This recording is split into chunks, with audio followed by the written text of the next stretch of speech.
Hello guys, welcome back to my channel. My name is Siddharth Sharma. So आज आप लोगों की थर्ड क्लास है। Third class topic 2। आपसे एक रिक्वेस्ट है मेरी कि चैनल को सब्सक्राइब ज़रूर करें, वीडियो को लाइक ज़रूर करें, कमेंट ज़रूर करें और शेयर ज़रूर करें। साथ ही बेल आइकन को भी प्रेस कर दें। Thank you. थर्ड क्लास है, स्टार्ट करते हैं। धीरे धीरे आगे बढ़ रहे हैं हम। Third class. भारत में संवैधानिक विकास। भारत में संवैधानिक विकास को 3 टाइम पीरियड में डिवाइड किया जाता है। वर्ष 1600 से 1765 जो कंपनी का शासन कहा जाएगा। वर्ष 1766 जो कंपनी का शासन ही कहा जाएगा। और वर्ष 1858 जो ताज का शासन कहा जाएगा। ये क्यों कहा जाएगा, अभी हम धीरे धीरे इसमें आगे बढ़ेंगे, आप समझ जाएंगे। भारतीय संविधान के संवैधानिक विकास को मुख्यतः 3 भागों में विभाजित किया जाता है। जो भी लास्ट हमने पेज पे देखा वो यहाँ है कि सन 1600 से 1765 तक कंपनी का शासन, सन 1766 से 1858 तक कंपनी का शासन, सन 1858 से 1947 तक ताज का शासन। तो अभी हमारा केवल कंपनी का शासन चलेगा। सन 1600 से 1765 तक कंपनी का शासन जो था, आरंभ से ईस्ट इंडिया कंपनी की स्थापना पूर्व के देशों के साथ व्यापार करने के लिए हुई थी। जब ईस्ट इंडिया कंपनी भारत में आई तो वो केवल व्यापार करने के इरादे से आई थी। आरंभ से लेकर 1765 तक इस कंपनी ने भारतीय शासकों से कुछ व्यापारिक सुविधाएं लेकर अपने व्यापार तक ही सीमित, मतलब कहने का मतलब यह है इस वाले पैराग्राफ में कि ईस्ट इंडिया कंपनी 1765 तक एक कंपनी के रूप में ही कार्य कर रही थी देश में। पर 1707 में जब औरंगजेब की मृत्यु 1707 में औरंगजेब की मृत्यु से भारत का केंद्र शासन कमजोर हो गया। अर्थात जो जैसे केंद्र सरकार होती है उसके हाथ में पूरा शासन होता है, वो कमजोर हो गया था औरंगजेब की मृत्यु के बाद। यहीं से अंग्रेजों ने भारतीय प्रशासन में दखल देना आरंभ कर दिया था।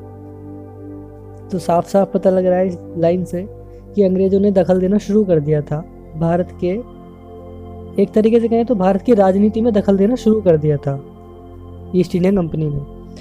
उनमें भारत में अपना शासन स्थापित करने की आकांक्षा जोर पड़ने लगी। ईस्ट इंडिया कंपनी के अंदर एक जिज्ञासा जागी कि हम भारत में अपना शासन स्थापित करेंगे किसी भी हालत में, तथा यहीं से उन्होंने भारतीय शासकों में फूट डालने के लिए बीज आरोपित करना आरंभ कर दिया। जैसे जो अंग्रेजों की मुख्य पॉलिसी थी कि डिवाइड एंड रूल, बांटो और शासन करो, उन्होंने वो काम शुरू किया अपना। 1757 में प्लासी का युद्ध का यह परिणाम हुआ कि लॉर्ड क्लाइव बंगाल के सर्वेसर्वा बन गए। यहाँ से शुरुआत हो चुकी थी, सर्वेसर्वा बन गए। 1763 में फ्रांस की कंपनी के पांव उखाड़ने से मद्रास में ईस्ट इंडिया कंपनी का बोलबाला हो गया। अंग्रेजों से पहले फ्रांसीसी आए थे भारत में, उन्होंने अपनी कंपनी डाली थी, बट 1763 में फ्रांस की कंपनी के जब पांव उखड़ गए, जब कंपनी उखड़ गई भारत से एक तरीके से, तो ईस्ट इंडिया कंपनी का बोलबाला हो गया और उन्होंने धीरे धीरे अपना काम फैलाया। 1765 में बक्सर के युद्ध में कंपनी की विजय से कंपनी ने मुगल सम्राट शाह आलम से बिहार, बंगाल, उड़ीसा की दीवानी वसूल करने का अधिकार प्राप्त कर लिया। अर्थात जो कर होता था वो अब ईस्ट इंडिया कंपनी वसूलने लगी थी 1765 के बक्सर युद्ध के बाद। कंपनी के कदम व्यापार के साथ ही प्रशासन की ओर बढ़ने आरंभ हो गए। इसके अनुसार साफ साफ पता लग रहा है कि कंपनी धीरे धीरे हमारे प्रशासन की ओर बढ़ रही थी कि वो हमारे प्रशासन पे एक तरीके से राज करे। अब आते हैं सन 1766 से 1858 जो कंपनी का शासन था। 1766 से 1858 तक के समय में बहुत से अधिनियम पारित हुए जिनमें ईस्ट इंडिया कंपनी को अधिक शक्तिशाली बनाया। उनकी व्याख्या निम्नलिखित है।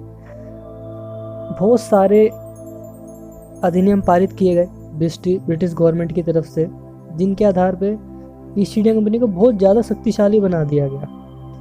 1773 का रेगुलेटिंग अधिनियम, इस एक्ट में निम्नलिखित व्यवस्थाएं की गई।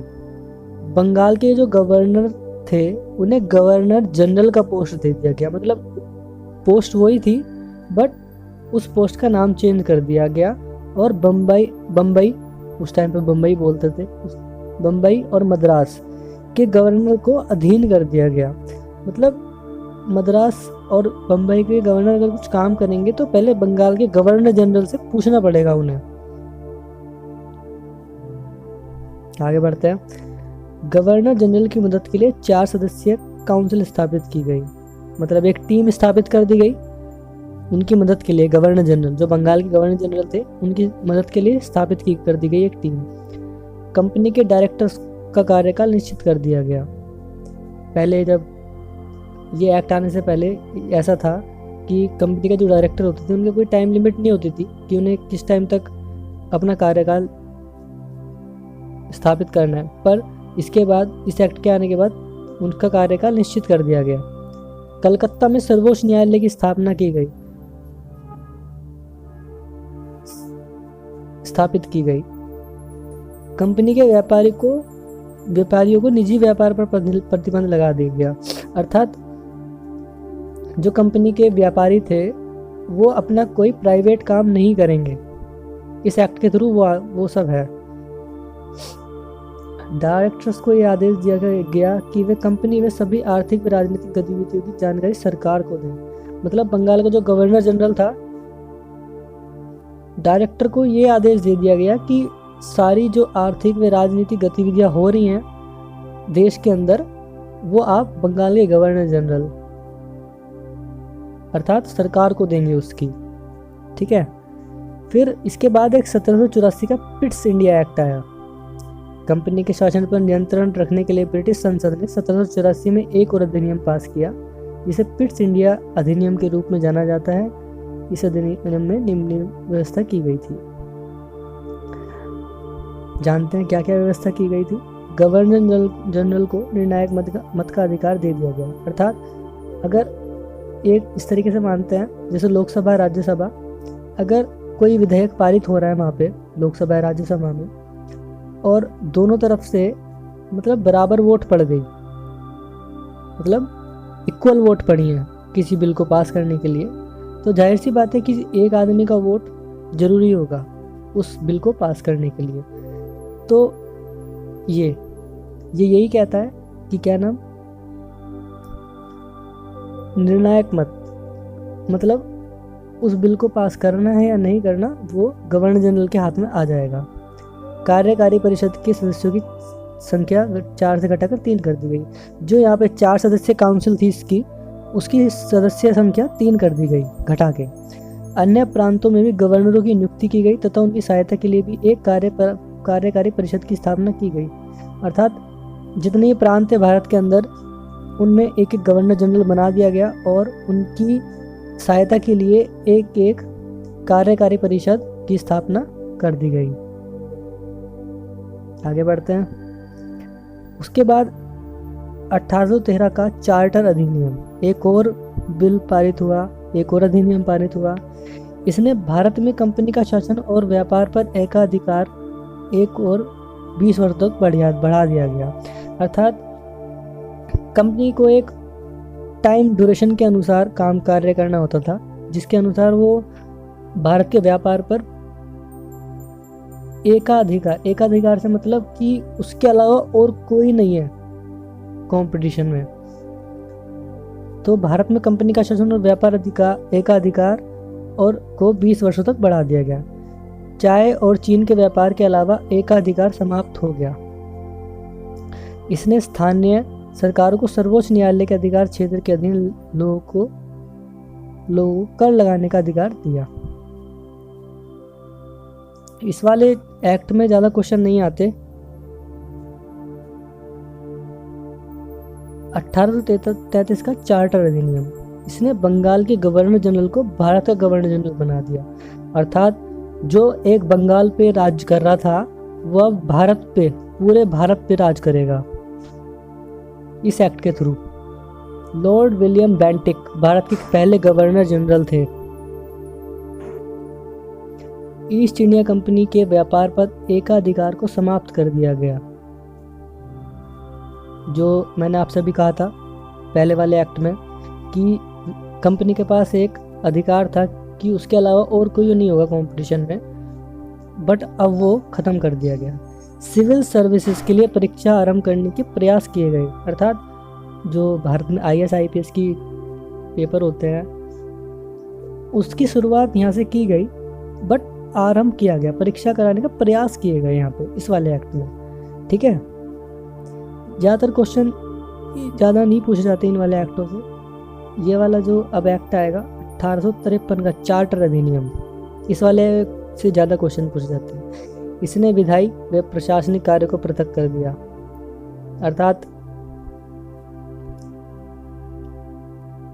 अब एडमिनिस्ट्रेशन और लेजिस्लेटिव ये दोनों अलग होकर काम करेंगे बिल्कुल, पहले एक ही तरीके से काम करते थे।